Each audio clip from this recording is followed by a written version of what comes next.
hanggang sa isyu ng maletang pera. Malalim na ang problema ng korupsyon na sumasakal sa ekonomiya ng Pilipinas. Inilagay ang bansa sa ikatlong pwesto sa hanay ng mga sinasabing pinakatiwaling bansa sa rehiyon.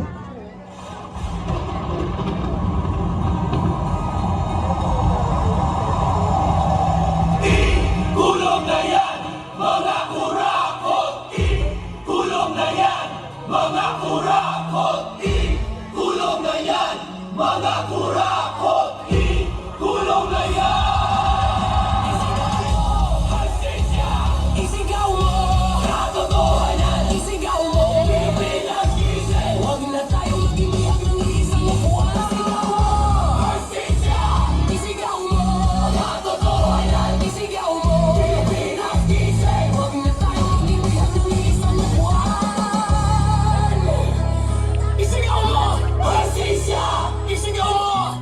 Katotohanan! Isigaw mo! Pilipinas gising! Huwag na tayong maging biyak ng isang upuan. Tuusin, hindi lang naman kaming mga kontraktor ang nakikinabang dito. Marami din sa inyo, mga politiko, ang nagpapataba ng bulsa sa pangungurakot. Kawawa po talaga ang mga mamamayang Pilipino kasi ninanakaw lang natin ang kaban ng bayan. Sinong umaahon, tayo ba o sila? Mga ngiti nila habang nakalubog ka pa sa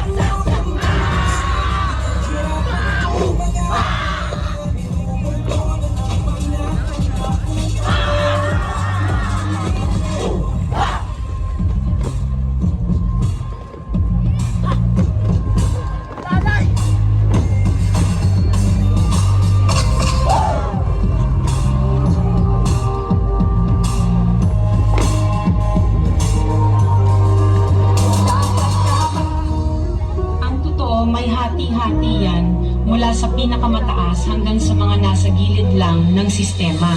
Sa patuloy na pagdinig sa Senado sa mga di umano pinangawa na proyekto ng gobyerno, 491 projects. Dapat alam natin ang tama ba din namin ginagawa pa ulit-ulit na lang. Ito ba simula?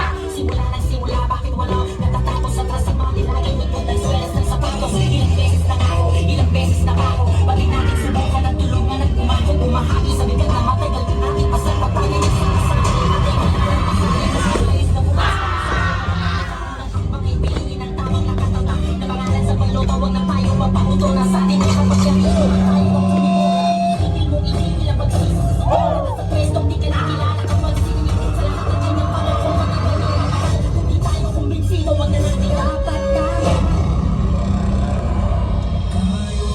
Huwag ninyong ipakita sa publiko na malinis kayo dahil sa bawat proyekto may kapalit na porsyento para sa inyong mga opisina. Tingnan ninyo rin ang mga pangalan na nakaupo ngayon at lalo na sa mismong mga nagpapalakad ng gobyerno.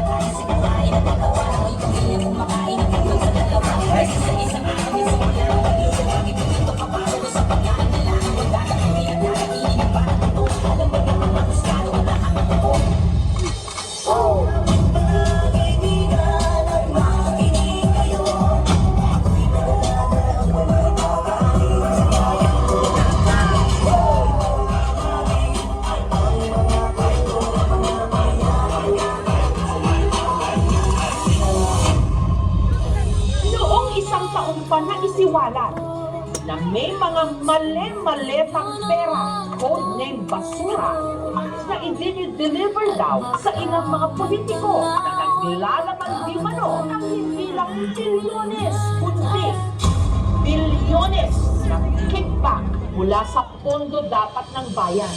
Ang magdalaan ay Nakakapagod na maging mahirap.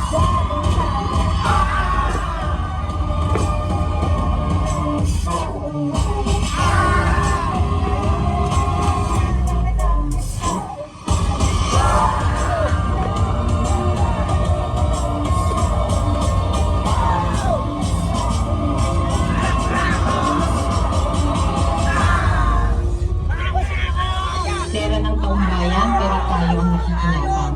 Hindi ba tayo nahiya? Ang mga mahihirap lalong naghihirap. Kaya tama na ang pangungurakot natin.